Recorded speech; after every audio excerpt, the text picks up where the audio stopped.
Assalamualaikum warahmatullahi wabarakatuh. Hai homeschooler. Nah, kemarin kita sudah berkenalan ya. Kalian semua sudah mengenal Kak Leni melalui video yang Kak Leni kirim. Dan ada beberapa yang sudah mengirimkan video juga, tapi ada beberapa juga yang belum. Tetap kalian tunggu. Tak kenal maka tak sayang. Makanya kita harus kenal dulu biar kita bisa saling sayang.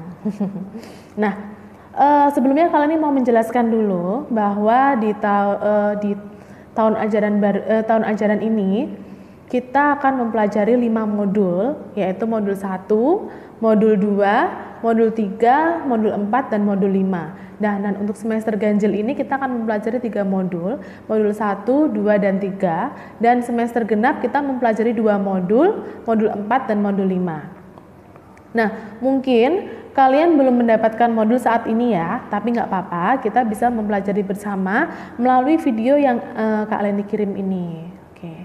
Nah, di awal semester ini kita akan mempelajari tentang alam Indonesia. Menarik ya, menarik sekali. Nah, apa saja sih yang akan kita pelajari, Kak? Nah, kita akan mempelajari nanti tentang kondisi alam, ya, letaknya bagaimana, sumber daya alamnya seperti apa. Nah, ini langsung saja kita mempelajari kondisi fisiknya dulu ya. Letak Indonesia. Dulu kita pernah belajar di SD, letak Indonesia itu dibagi menjadi 2, yaitu letak secara astronomis dan geografis. Nah, letak astronomis ini adalah letak suatu tempat dilihat dari posisi garis lintang dan garis bujur. Garis lintang itu adalah garis khayal atau imajiner yang membentang horizontal. Ya, horizontal itu berarti begini, melingkari bumi. Kalau garis bujur itu adalah yang vertikal. Nah, jadi kalau kalian lihat di atlas, kalian buka peta, di situ ada garis-garis tipis ya, kotak-kotak gitu ya di peta. Itu adalah yang kita sebut dengan garis lintang dan garis bujur. Yang vertikal itu adalah garis bujur, yang horizontal itu adalah garis lintang. Nah, kalau kalian lihat di garis lintang di tengah-tengah ya, di tengah-tengah. Ini misalkan bumi nih ya, bumi. Di tengah-tengahnya itu ada garis, itu kita sebut dengan garis khatulistiwa, yaitu garis lintang 0 derajat. Nah, itu adalah garis khatulistiwa. Nah, garis khatulistiwa ini adalah garis khayal yang membagi bumi menjadi 2 bagian, atas dan bawah. Nah, seperti Indonesia, Indonesia adalah salah satu negara yang terletak di garis khatulistiwa. Gitu. Nah, kita baca dulu ya. Di sini ada garis letak astronomis Indonesia tuh ini ya, yang Kak Leni garis bawah ini. Nah, itu itu bukan angka 0 ya, itu adalah derajat sebenarnya. Itu adalah salah ketik. Jadi, letak astronomis Indonesia itu adalah 6 derajat lintang utara sampai 11 derajat lintang selatan dan 95 derajat bujur timur sampai 141 derajat bujur timur. Nah, kalian harap kalian hafal, karena ini sebenarnya hanya mengulang saja. Dulu kita pernah pelajaran ini di SD. Nah, dengan Indonesia itu terletak di garis khatulistiwa, apa sih dampaknya? Nah, di sini kita bisa lihat Indonesia itu terletak di kawasan khatulistiwa, sehingga Indonesia itu memiliki iklim tropis. Nah, selain itu juga disinari matahari sepanjang tahun. Alhamdulillah loh, kita itu negara dengan sinar matahari yang banyak. Nah, ada juga negara yang hanya memiliki sedikit sinar matahari, jadi nggak kena gitu.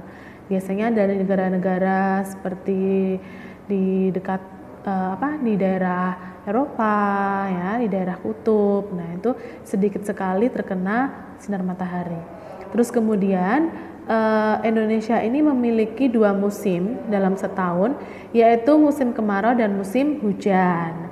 Nah, selain itu karena Indonesia itu letaknya tropis, tentu kita memiliki tanah yang sangat subur sehingga kita memiliki kekayaan alam yang sangat luar biasa. Alhamdulillah. Nah, itu ya. Lanjut. Nah, tadi kita kan belajar tentang garis bujur ya. Garis bujur itu yang bentuknya vertikal. Nah, itu menjadikan Indonesia itu dibagi menjadi 3 daerah waktu, 3 bagian waktu, ya, yaitu ada WIT, waktu Indonesia Timur, WITA, waktu Indonesia Tengah, dan WIB, waktu Indonesia Barat. Kalau WIT ini berarti Indonesia di daerah yang timur ya, seperti Papua, Maluku, ya. Kalau WITA itu di sebagian Kalimantan, Sulawesi, dan Bali. Terus kemudian kalau WIB ini seluruh Pulau Jawa, sebagian Kalimantan, dan juga Pulau Sumatera. Gitu. Nah, lanjut.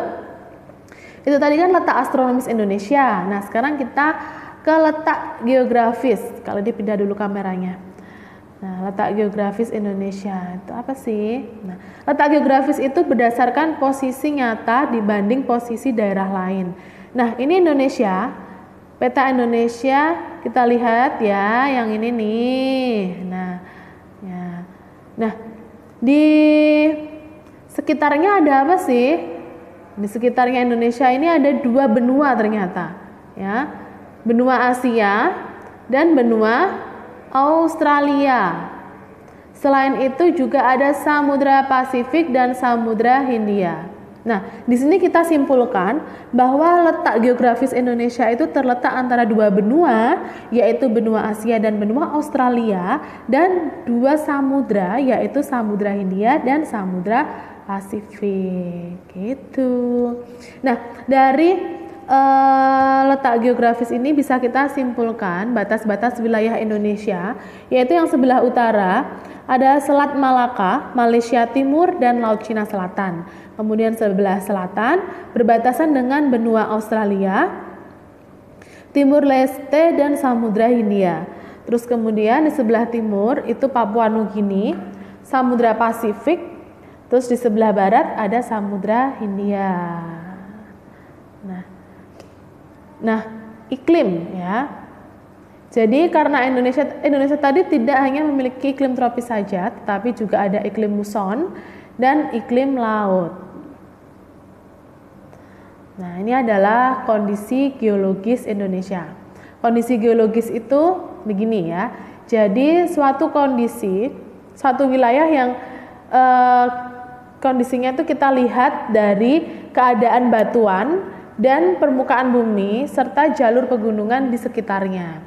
Nah, di sini kalau kita lihat di gambar ini kita bisa lihat ya bahwa Indonesia ini merupakan daerah pertemuan 3 lempeng tektonik besar ya. Kita lihat yang besar di situ ada lempeng Eurasia, maaf. Nah, ini lempeng Eurasia. Terus kemudian lempeng Pasifik, lempeng Indo-Australia. India-Australia boleh, Indo-Australia juga boleh. Gitu. Oke, kita lanjut ya.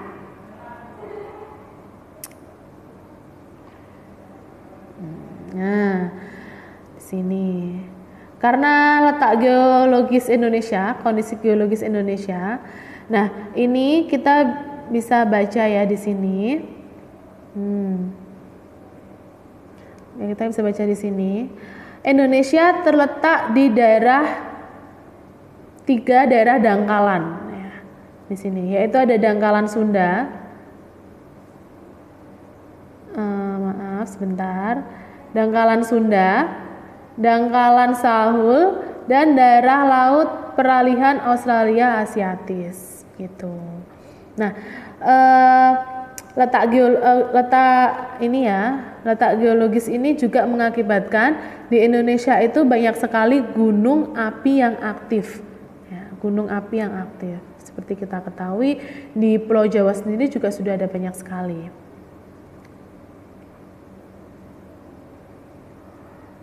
Nah, selain itu, wilayah Indonesia dibagi menjadi 6 wilayah kegempaan berdasarkan potensi daerah tersebut mengalami gempa.